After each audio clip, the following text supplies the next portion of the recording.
Bonjour ma famille dans le Seigneur, soyez richement bénis chez vous, au nom puissant de Jésus-Christ. Nous sommes dans la joie, en ce 19 janvier 2021. Que la gloire, l'honneur, la puissance reviennent à notre Seigneur Jésus-Christ, qui a veillé sur nous tout au long de la nuit et qui nous a réveillés ce matin, avec nos enfants, avec nos familles, avec nos proches, nos voisins, nos collègues. Que la gloire revienne à Jésus.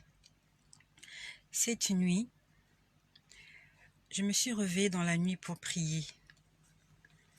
Et toujours prosternée au bord de mon lit, j'ai commencé à prier. Pendant que je priais, je voyais une image. C'était, on va dire qu'il faisait nuit. Il faisait nuit et vraiment je pouvais voir une personne en train de se déplacer.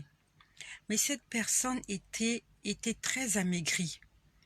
Vous vous souvenez en fait, dans la journée hier l'après-midi, je vous ai dit que quand je priais, j'ai vu le Seigneur, mais en face.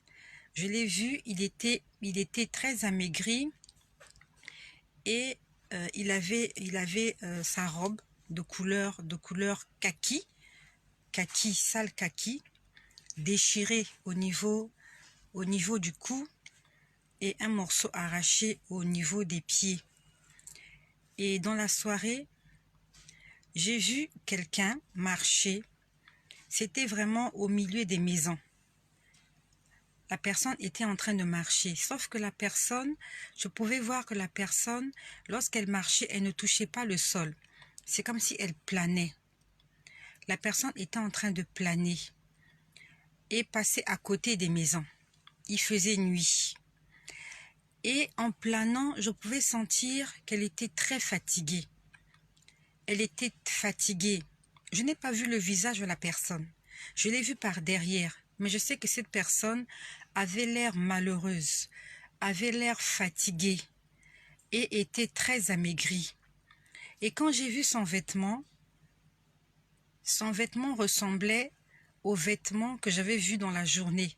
Quand le Seigneur Jésus m'est apparu, quand je vous ai dit, il était quelque part dans une zone désertique où je pouvais à peine reconnaître, en fait, voir quelques arbres.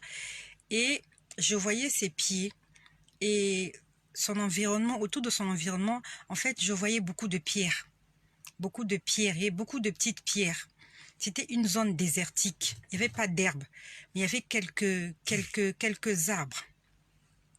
Quelques arbres, vraiment, mais les arbres, on pouvait les compter. Mais je sais que c'était une zone désertique. Mais dans la nuit, j'ai vu la personne en train de passer au milieu de plusieurs maisons. Il faisait nuit et il y avait juste une petite lueur, une petite lumière qui éclairait son chemin. Et il planait comme ça. Il avait l'air fatigué. Je pouvais le sentir planer en titubant. Vraiment quelqu'un qui était fatigué. Et après, lorsque j'ai vu cela, je n'ai pas compris. Je n'ai pas compris. Le Seigneur m'a dit, je suis en train de... En fait, il était en train de chercher une maison ouverte. Mais toutes les maisons étaient fermées. Le Seigneur m'a dit, je suis en train... En fait, il me disait, je suis fatigué. Il me disait, j'ai faim, je suis amaigri. Mais toutes les portes sont fermées. Et les portes qui étaient fermées, ce n'étaient pas les portes des maisons. En fait, c'est comme je vous dis, que les choses que je vois, ce sont des choses spirituelles. Elles sont montrées comme de façon naturelle, mais ce sont des choses spirituelles. Il m'a dit, toutes les portes que tu vois, ce sont les cœurs des gens. Il m'a dit, je suis en train de passer et tous les cœurs sont fermés. Tous les cœurs sont fermés. Ça représentait toutes ces maisons-là qui étaient fermées. Et il m'a dit, la nuit que tu vois l'obscurité, c'est l'obscurité qui enveloppe le monde. Le monde est plongé dans les ténèbres. Et le Seigneur passe avec sa lumière, puisque je pouvais le voir accompagné d'une lumière. Et il n'y avait que lui qui avait cette lumière. Et pendant qu'il passait, il y avait une lumière qui l'accompagnait. Et les portes à gauche et à droite, toutes les portes étaient fermées. Et le Seigneur était triste. Il était malheureux. Il était en train de sillonner dans les ruelles à la recherche d'un cœur ouvert. à la recherche de quelqu'un qui est prêt à ouvrir sa porte. Comme il nous l'a dit hier, voici je me tiens à la porte et je frappe. Si quelqu'un entend ma voix, ouvre la porte, j'entrerai chez lui et je souperai avec lui. Sauf que dans la nuit, c'était comme la continuité de ce que j'avais vu dans la journée. Toutes les portes étaient fermées et il me disait, regarde, les portes sont fermées, toutes les portes sont fermées. Il y avait les ténèbres, les portes sont fermées, les portes sont fermées. Après, toujours hier, j'ai entendu Simon de Cyrène. J'ai entendu Simon de Cyrène. Lorsque vous lisez dans le livre de Matthieu, de Marc et de Luc, on nous parle de Simon de Cyrène. Simon de Cyrène est cet homme-là, alors que Jésus était sorti de là où était Ponce Pilate, là où il avait été condamné, et les soldats étaient en train de l'emmener à Golgotha, au mont Golgotha pour le crucifier. La Bible nous dit qu'en chemin, ils ont rencontré Simon de Cyrène, un homme qui venait des champs. Et on lui a donné la croix de Jésus pour qu'il puisse porter la croix de Jésus, pour qu'il puisse aider Jésus parce que Jésus était fatigué. Le Seigneur m'a dit hier, Simon de Cyrène, et il m'a enseigné. Le Seigneur était en train d'accomplir ce pourquoi il avait été envoyé sur terre, mourir à la croix pour le salut des hommes. Mais pendant qu'il était en train de le faire, cette croix symbolisait toute la souffrance, tout le péché du monde. Et pendant qu'il était en train d'aller accomplir sa mission, il était fatigué. Il avait été blessé, il avait été frappé, il avait reçu des coups. Il avait une couronne d'épines plantée dans son crâne. Et le lieu où il allait s'appelait le lieu du crâne. Il n'y a pas une coïncidence. Il n'y a pas un hasard. Pourquoi est-ce qu'on allait le crucifier à Golgotha, Golgotha qui signifie le lieu du crâne, et que son crâne avait été, on va dire, il y avait une couronne d'épines, son crâne. Je sais pas pourquoi est-ce qu'il y a cette coïncidence-là. Peut-être le Seigneur me l'expliquera un jour. Il allait au lieu du crâne et son crâne portait des marques. Son crâne était littéralement endommagé par une couronne d'épines. Et alors qu'il était fatigué, alors qu'il saignait, je ne sais même plus est-ce qu'il pouvait voir encore, parce que avec les coups de poing, lorsque vous lisez la Bible, on dit qu'on était en train de frapper sur sa tête. Je ne sais pas si c'était protégé, mais sûrement les chicottes, les coups de poing avaient peut-être endommagé ses yeux. La Bible ne nous dit pas s'il continuait toujours à voir, mais sûrement. Peut-être qu'il continuait à voir, peut-être que c'était flou, peut-être que sa visibilité n'était plus assez claire. C'est sûr, parce que c'est sûr, en marchant, il titubait, il tombait, il n'arrivait plus, il était fatigué. Et les soldats ont pris Simon de Cyrène, lui ont donné la croix de Jésus, afin qu'il puisse l'aider à aller jusqu'au terme de sa mission. Le Seigneur aimerait te poser la question. Est-ce que tu peux prendre le rôle de Simon de Cyrène? Est-ce que tu peux porter la croix de Jésus? Est-ce que tu peux l'aider à porter sa croix? Sa croix, c'était le souci de l'humanité. C'était le salut de l'humanité. Il était obligé de passer par là pour que toi et moi aujourd'hui, nous puissions accéder à la vie éternelle. Et Simon de Cyrène l'a aidé à porter cette croix, ce fardeau. Et c'est cet homme que j'ai vu hier, très amaigri, très fatigué, en train de chercher une maison ouverte, une porte ouverte, un cœur ouvert. Il était fatigué et il m'a dit, Simon de Cyrène, est-ce qu'il y a quelqu'un qui peut l'aider dans la mission qu'il a pour l'humanité? Sa mission n'est pas encore terminée. Il est mort à la croix, oui, mais il cherche des cœurs. Il cherche des portes pour que ces portes puissent s'ouvrir, qu'il entre, qu'il puisse manger, qu'il puisse souper avec ces gens. Est-ce que tu peux être ce Simon de Cyrène qui peut participer aux souffrances du Christ? Le Christ est en train de souffrir de ce que son peuple est perverti, de ce que son peuple ne veut pas de lui. Est-ce que tu peux être ce Simon de Cyrène, prendre la croix de Jésus, dire je vais t'aider Seigneur, je vais t'aider à accomplir ta mission, je vais être un Simon de Cyrène. Simon de Cyrène était un passager, mais son nom est resté gravé dans les annales. Son nom est gravé dans la Bible parce que il a fait quelque chose de crucial. Il a aidé Jésus. Est-ce que tu peux aider Jésus aujourd'hui en partageant sa parole, en parlant de lui autour de toi, en évangélisant, en présentant le salut, en parlant de Jésus? Alors tu vas lui réjouir son cœur. Parce que le Seigneur, hier, je l'ai vu de dos, en train de marcher, fatigué, amaigri, vraiment fatigué. C'est ce Jésus qui est fatigué aujourd'hui, celui-là qui intercède pour nous. Il est en train d'intercéder. Ce ne sont pas les saints qui intercèdent pour nous. La Bible nous dit « Heureux les morts en Christ ». Car ils entrent dans leur repos. Ils vont se reposer de leurs œuvres. Les saints se reposent. Les apôtres ont travaillé, ont évangélisé. Quand ils sont morts, ils sont allés se reposer. Les apôtres ne sont pas allés intercéder pour les hommes. Ils sont allés se reposer. Marie est morte. Marie se repose au ciel. Moïse se repose. Les David, les Samson, les Abraham, Isaac, ils se reposent. Ils ne sont pas au ciel pour travailler. Ils sont allés se reposer. Dieu nous envoie sur terre pour accomplir notre mission, et quand nous avons fini de l'achever, et quand nous l'avons achevé cette mission, nous entrons dans le repos. Tu ne peux pas être sur terre en train d'évangéliser, de prier, d'intercéder, et après ta mort, Dieu t'emmène au ciel pour que tu continues à évangéliser, à prier, à intercéder. Ce n'est pas ton rôle. Notre mission, c'est sur la terre. Au ciel, c'est le repos. Marie, la mère de Jésus, elle est au ciel et elle se repose. Et c'est Jésus qui intercède pour nous nuit et jour. Quelqu'un qui intercède, c'est quelqu'un qui est là, qui prie pour toi. Quelqu'un qui est là, qui parle en ta faveur.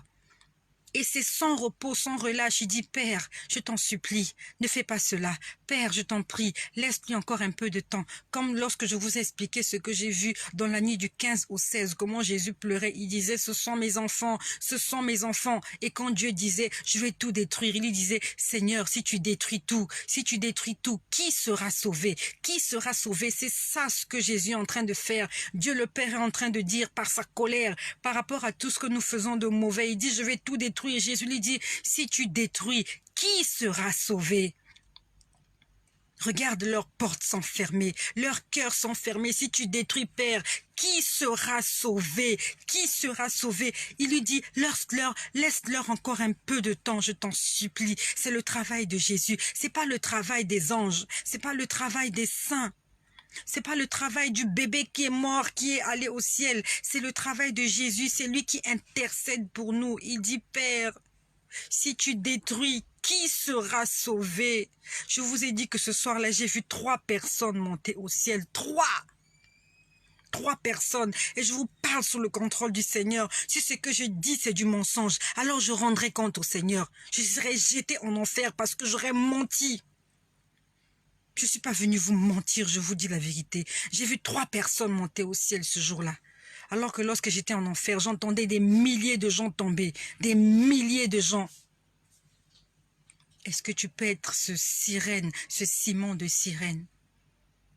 Prendre la croix de Jésus comme un fardeau. Prendre l'évangélisation comme un fardeau. Prendre le salut des âmes comme un fardeau. Un fardeau pour toi. Que ce soit ton fardeau. Partout où tu passes, si tu vois des gens, ce soit un fardeau. Ça me fait tellement mal quand je passe dans la rue, je vois des jeunes filles en train de se prostituer. Je vois des jeunes gens en train de marcher comme des amoureux, des petits enfants. Il y a quelques semaines de ça, je passais là, je rentrais chez moi à la maison. J'ai vu un petit garçon, une petite fille, des jeunes, des collégiens, assis en train de s'amouracher. J'avais envie de m'arrêter. Ça m'a fait mal au cœur. Parce que j'étais consciente qu'ils étaient en train de se perdre. Ils n'étaient même pas adultes, qu'ils entretiennent déjà des rapports sexuels. Leurs parents ne savaient pas qu'ils étaient là dans la rue en train de s'amouracher. Des petits enfants, ils n'avaient même pas 15 ans. J'avais envie de m'arrêter pour leur dire, est-ce que vous connaissez les conséquences de ce que vous êtes en train de faire? Est-ce que tu peux le faire comme ça? Chaque personne que tu trouves dans une situation inconfortable par rapport au Seigneur, lui dire, mon frère, ce que tu fais attriste le Saint-Esprit. Il faut que tu commences à le faire maintenant. Si tu vois quelqu'un en train de s'enivrer de boisson, tu lui dis, mon frère, tu es en train de te détruire. tu es en train de détruire le temple du Saint-Esprit. Que tu lui dises que Jésus t'aime, il veut te sauver. Même s'il te crache au nez, même s'il t'insulte, toi tu auras fait ta part. Ce qui est sûr, c'est que quand il ira dormir chez lui, ce que tu lui as dit, le Saint-Esprit fera en sorte que ça résonne dans sa tête. Il n'aura pas le sommeil, parce que toi tu auras fait ta part. Devenons des ciments de sirène. Jésus est triste. Il y a des gens qui s'imaginent qu'il est là en haut, il est tout content en train de faire la fête. Non. Le Seigneur sera dans la joie lorsqu'il rencontrera son épouse. On parle des noces de l'agneau. Il y aura la fête. Au ciel, il n'y a pas encore la fête, si ce n'est que lorsqu'un pécheur se répand. La Bible nous dit, lorsqu'un pécheur se répand, il y a la fête. Quand il n'y a pas de pécheur qui se répand, il n'y a pas la fête au ciel. Jésus n'est pas dans la joie. Le seul moment où il est dans la joie, c'est quand un pécheur se répand. Il y en a combien qui se répandent comme ça? Toi qui m'écoutes, combien de prières de confession as-tu fait avec des gens? Combien de personnes tu as menées à la repentance? Combien de personnes? Lorsque tu es sur Facebook, lorsque tu es sur WhatsApp, est-ce que tu prêches la repentance? Est-ce que tu amènes des gens à la repentance? Ou bien tu leur envoies des guignols, des rires, pour qu'ils puissent rire? Qu'ils puissent rire jusqu'à en mourir. Parce qu'il y a des gens qui ont tellement ri, qui sont morts raides parce qu'ils avaient trop ri. Est-ce que nous pouvons être ce ciment de sirène? Je vous dis que depuis hier, le Seigneur est triste. J'aimerais vous faire un dessin. Je vais aller fouiller sur Internet une image qui correspond au visage de Jésus que j'ai vu avec ses vêtements déchirés. Le roi des rois, le Seigneur des seigneurs, le Dieu tout-puissant, avec des vêtements déchirés. Avec un visage triste, nu-pied, dans le désert. Et la nuit, il se promène, il cherche, il toque. Personne n'ouvre les portes. On laisse Dieu se promener dans les ruelles. Les portes sont fermées, il n'y a personne pour le recevoir dans sa maison. Le Seigneur est en pleurs pour toi, pour moi. Il est en pleurs. Il faut que tu t'en souviennes. Chaque fois que tu vas faire un partage à quelqu'un, il faut que tu t'en souviennes, le partage que je vais faire là. Est-ce que ça va réjouir le cœur de Jésus ou ça va l'attrister?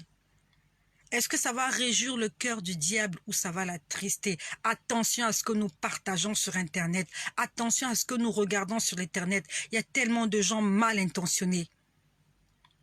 Des messages sordiques, des bêtises qu'on envoie aux gens. Quelqu'un te demande une amitié sur Facebook, tu lui as même pas accordé la permission. Voilà comment il t'envoie des images pornographiques. Mais à quel? Pourquoi? Pourquoi est-ce que les gens font ça? Tu m'envoies bonsoir, bonsoir, je réponds pas, tu m'envoies des gens nus. Pourquoi tu me montres des images nues? Pourquoi? C'est pour réveiller nos instincts. C'est pour réveiller notre instinct animal. C'est pour réveiller notre instinct sexuel.